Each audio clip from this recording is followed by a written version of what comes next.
பிள்ளையார்பட்டியில் இப்போ காலமே 5:30. இப்போ காலமே எழும்பி நடந்து கொண்டிருக்கேன் கோயிலுக்கு, பிள்ளையார்பட்டி சித்தி விநாயகர் டெம்பிளுக்கு.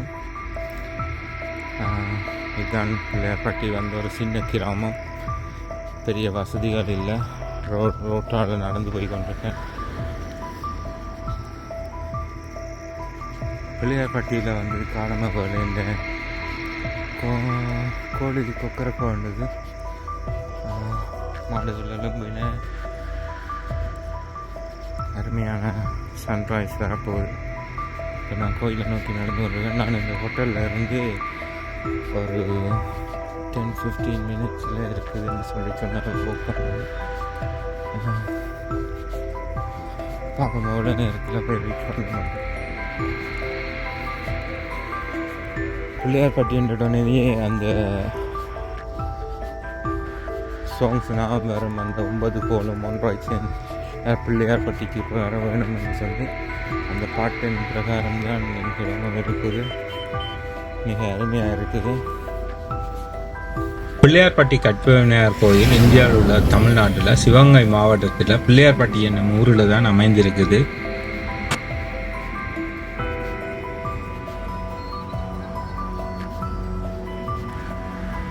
பஸ்ஸுகள் வந்து மக்களை இறக்கி கொண்டு இருக்கிறேன். ப்ளஸ் துப்புரவாக்குற வண்டியெல்லாம் வந்து கொண்டிருக்குது.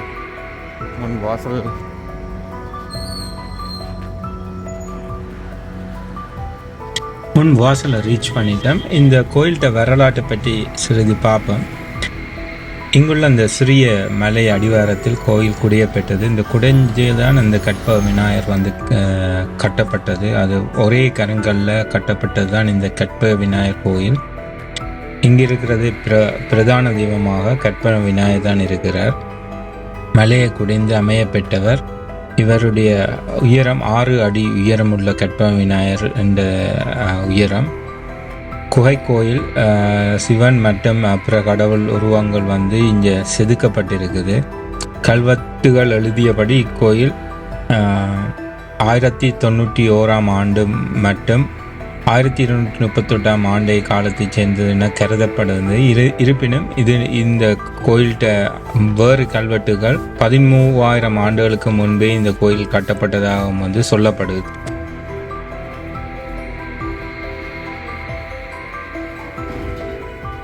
குன்றை குடைந்து அமைக்கப்பட்ட குடைவார கோயிலான பிள்ளையார்பட்டி கோயில் சுமார் 13,000 ஆண்டுகளுக்கு முன்னே அமைக்கப்பட்டது என்பது கல்வெட்டு மூலம் அறிய முடிகின்றது. பல்லவர்களுக்கு முன்னே குடைவார கோயில் அமைத்த பெருமையை முற்கால பாண்டியர்களுக்கு உண்டு. தேக்கட்டூர் கோன் பெரும்பரான் என்கின்ற சிற்பியால் தான் இந்த பிள்ளையார் கோயிலின் உருவமும் சிவலிங்கம் உருவமும் செதுக்கப்பட்டதாக தகவல்கள் கல்வெட்டுக்களில் பொதிக்கப்பட்டிருக்கின்றது. இந்த ஆய்வின்படி மகேந்திரவர்ம பல்லவன் காலத்துக்கு முன்னே 2 அல்லது 5 நூற்றாண்டு பழமை வாய்ந்தது இந்த குடைவார கோயில் என்பது அறியலாம்.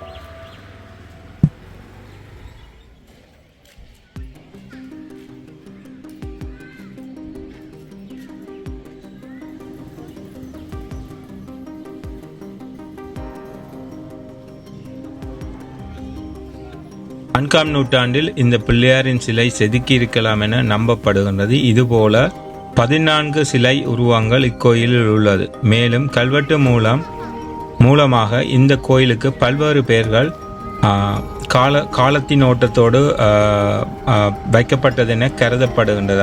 அதில் சில மருதங்குடி, திருவேங்கைக்குடி, இராசநாராயணபுரம், மேலும் மருதங்கூர், தென்மருதங்கூர் என்று பல்வேறு பெயர்களால் முற்காலத்தில் இந்த கோயிலை அறியப்பட்டுள்ளது.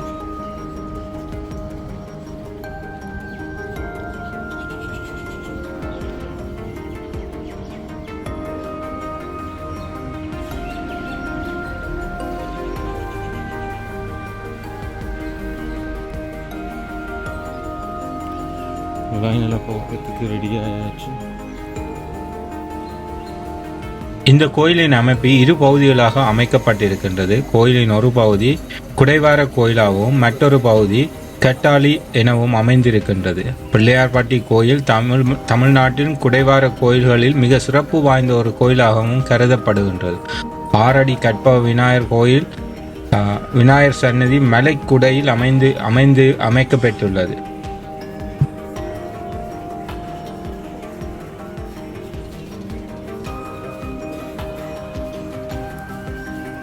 இந்த பிள்ளையார் கோயிலின் சன்னிதானத்தை வலம் வர இயலாது. பிள்ளையாரின் திருவுருவம் வடக்கு நோக்கி, அவரது தும்பிக்கை வலப்புறமாகவும் சுழிந்து வலம்புரி விநாயகர் இருப்பது இக்கோயிலின் தனிச்சிறப்பாக உள்ளது.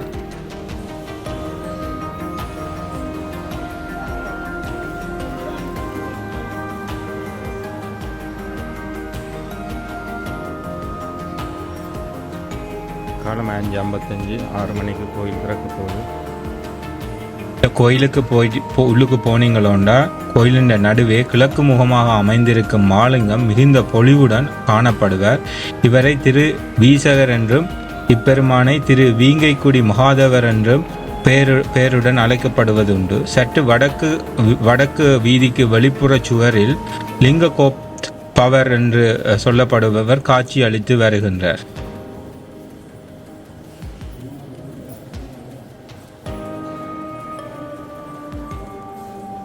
இந்த குகையிலிருந்து சிறு தூரத்தில் கிழக்கு நோக்கி போனால் சந்நிதி வடிவமாக மருதீச்சரர் சந்நிதி இருக்குது. இந்த சன்னதி சதுர வடிவமான கருவடையும் நடுவில் வட்ட வடிவமான ஆவுடையார் மீது லிங்க வடிவில் அமைந்திருக்கிறார் மாதீஸ்வரர் அருச்சுனாஸ்வரர் என அழைக்கப்படும் சிவபெருமான். இக்கருவறையை சுற்றுப்புற சுவர்கள் சிற்பம் எதுவுமின்றி நுட்ப கட்டிடக்கலை வேலையுடன் மிகுந்த அழகாகவும் எளிமையாகவும் திகழ்கின்றது.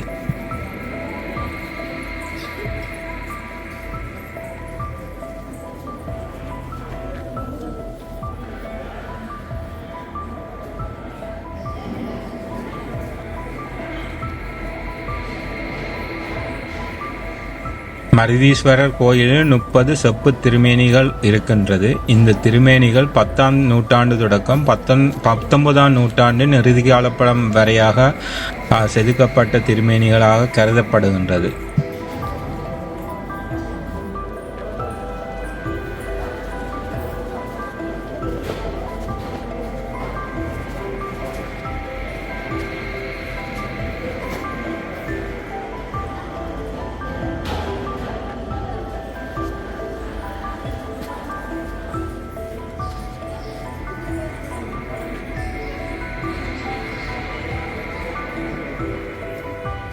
மருதீச்சரர் கோயிலில் மேற்சுட்டு பிரகாரத்தின் வடக்கு பகுதியில் வீற்றிருப்பவர் வடமலர் மங்கை. இவருடைய சன்னதி தெற்கு முகமாக காட்சி அளிக்கின்றது. கருவறையின் நடுவே அம்மனின் திருவுருவம் பத்மா பீடத்தின் மீது 2 கைகள் நின்ற கோலத்தில் காட்சி அளிக்கின்றது. இக்கோயிலின் தலவிருட்சமாக அர்ச்சுனா மரம் உள்ளது. வடக்கு கோபுர வாயிலில் உள்ள கிழக்கு பகுதியில் சிவகாமி அம்மையின் சந்நிதியுள்ளது. மகா மண்டபத்துக்கு வடக்கு பகுதியில் நடராச சபையும் அலங்கார மண்டபத்தில் வரையப்பட்டிருக்கும் ஓவியங்கள் ஓவியக்கலைக்கு பெருமை சேர்க்கும் விதமாகவும் அமைந்திருக்கின்றது. இக்கோயில் சிவன் கோயிலாக இருப்பினும் கற்பக விநாயகர்களால் மக்களிடையே பிரசித்தி பெற்று பிள்ளையார்பட்டி பிள்ளையார் கோயில் என்று அழைக்கப்படுகின்றது.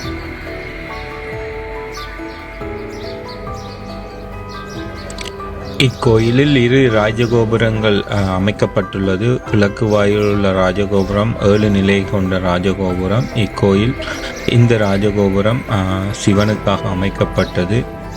மற்ற ராஜகோபுரம் வடக்கு வாயில் விநாயகருக்காக எழுப்பப்பட்ட இந்த ராஜகோபுரம். 2 ராஜகோபுரமும் இந்த கோயிலை மறுகூட்டி விளக்குகின்றது. மகள் மரத்தை நீங்கள் பார்த்து கொண்டிருக்கீர்கள். இது கோயிலில் சுற்றுவர உள்ள பகுதியில் உள்ள ஒரு மகள் மரம். அந்த மகள் மரத்துக்கு எதிரே வந்து திரு குளம் இருக்கு. விநாயகர் கோயிலுக்கு எதிர்ப்பக்கமாக இருக்கிறது தான் இந்த திருக்குளம். வட திசையில் விசாலமாக அமைக்கப்பட்டுள்ளது இந்த திருக்குளம். இந்த திருக்குளத்தை நீங்கள் பார்த்து கொண்டே வட வாயிலாக இதான் வடக்கு திசையில் உள்ள வாயில். அந்த அதில் உள்ளதான் வடக்கு புறத்தில் உள்ள கோபுரம். அதுக்கு எதிரே உள்ளதுதான் திருக்குளம் இருக்குது. அந்த திருக்குளத்தால் தான் நாங்கள் இந்த கோயிலுக்கே வரத்தக்கதாக இருக்கோம். அப்படிப்பட்டதான் இந்த திருக்கோயில். காலமே 6 மணி தொடக்கம் 1 மணி வரையும், பின்னர் 4 மணி தொடக்கம் 9 மணி வரையும் இந்த கோயில் திறந்திருக்கும். இந்த கோயில் ஒரு சிவன் கோயிலாகத்தான் இருந்தாலும் இதை பிள்ளையார்பட்டி பிள்ளையார் கோயில் என்று சொல்லப்படும்.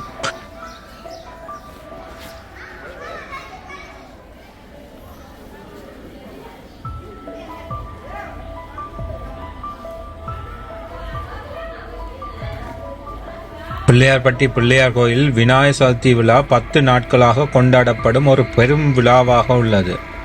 முதல் நாள் இந்த கோயிலில் கொடியேற்றத்துடன் ஆரம்பித்து அதைத் தொடர்ந்து காப்பு கட்டுதல் மற்றும் பல விழாக்கள் இங்கே நடைபெறும். 2வது நாள் முதல் 8ஆம் நாள் வரை பல வாகனங்களில் பிள்ளையார் வலம் வருவார். 9வது நாள் தேர் திருவிழா மிக விமர்சையாக நடைபெறும்.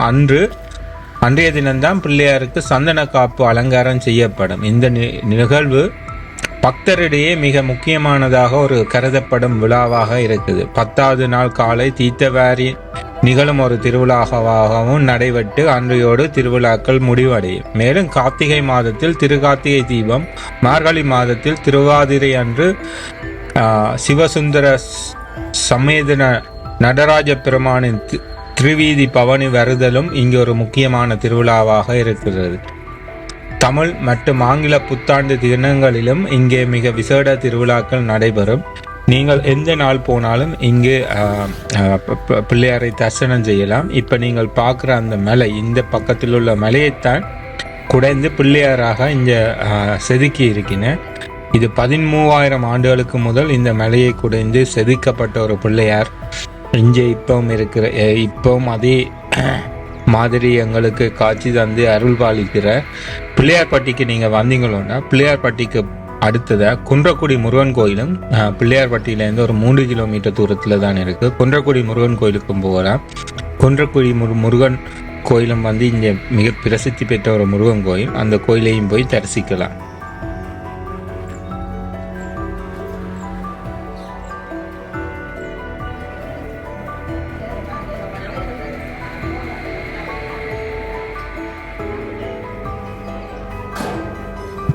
இந்த வீடியோட கண்டென்ட் உங்களுக்கு பிடிச்சிருந்தா இந்த வீடியோவை லைக் பண்ணுங்க. உங்களோட ஆக்கப்பூர்வமான கருத்துக்களை கமெண்ட்ஸில் தெரிவிங்க. இந்த கோயில் போகிறத பற்றி ஏதாவது ஒரு டீட்டெயில் உங்களுக்கு தேவைப்பட்டதா என்னை கான்டாக்ட் பண்ணி சொல்லுங்கள். நான் உங்களுக்கு மேலதிக விவரங்கள் தரேன். இந்த சேனல் உங்களுக்கு பிடிச்சிருந்தா இந்த சேனலை சப்ஸ்கிரைப் பண்ணுறதுக்கு கன்சிடர் பண்ணுங்க. உங்களோட ஃப்ரெண்ட்ஸ் அண்ட் ஃபேமிலியோட ஷேர் பண்ணுங்க.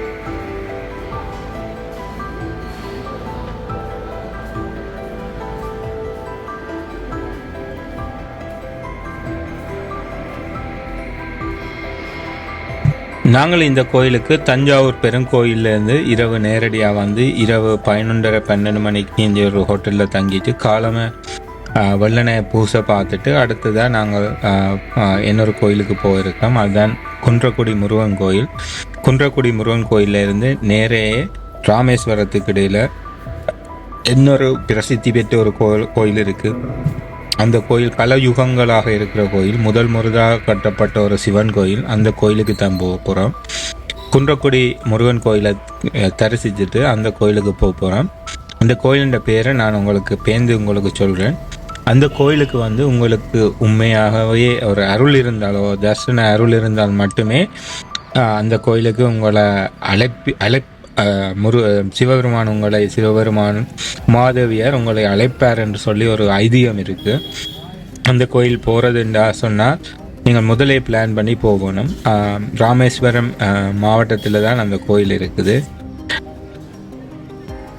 அந்த கோயிலை பற்றி மற்ற விவரங்களை நான் உங்களுக்கு அடுத்தடுத்த வீடியோவில் உங்களோட பகிர்றேன். இந்த வீடியோட கண்டென்ட் உங்களுக்கு பிடிச்சிருந்தா இந்த வீடியோவை லைக் பண்ணுங்க. உங்களோட கமெண்ட்ஸை கமெண்ட் பண்ணுங்க. இந்த வீடியோ உங்களோட ஃப்ரெண்ட்ஸ் அண்ட் ஃபேமிலியோட ஷேர் பண்ணுங்க. மற்றது இந்த சேனலை சப்ஸ்கிரைப் பண்ணுறதுக்கு கன்சிடர் பண்ணுங்க.